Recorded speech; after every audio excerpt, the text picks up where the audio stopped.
Now that we have our neck strap and our apron ties all sewn, we're ready to actually start sewing our apron.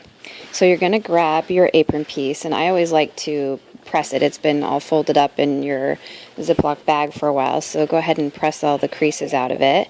And then our first step is we want to finish off some of these edges before we put our straps on.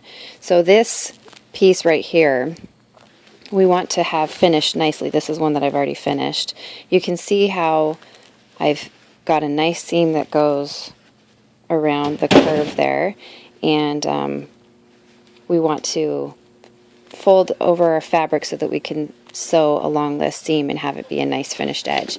So in order to do that, you're going to fold your fabric on just this edge from here to here, and we're going to fold it twice. Once our beginning fold and our second fold so that we can actually sew it.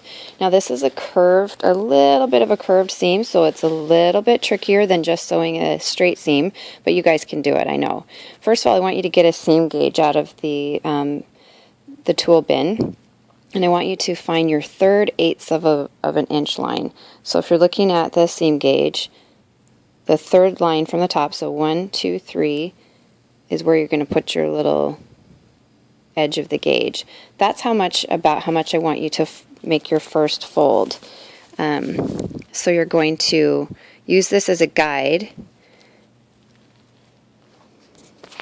I don't know if you can see what I'm doing here. Use this as a guide to, as you fold it over, you put the edge of the seam gauge and the edge of the little I guess the edge of the ruler and the edge of the seam gauge like this. So you can kind of gauge all the way along how far you want to fold it over. And if you can do kind of just a finger fold before you get your iron so that it's almost all ready to go. So by the time you get your iron there, you've got it all kind of pressed where you want it to go. Okay, so you're going to fold that over, give that a press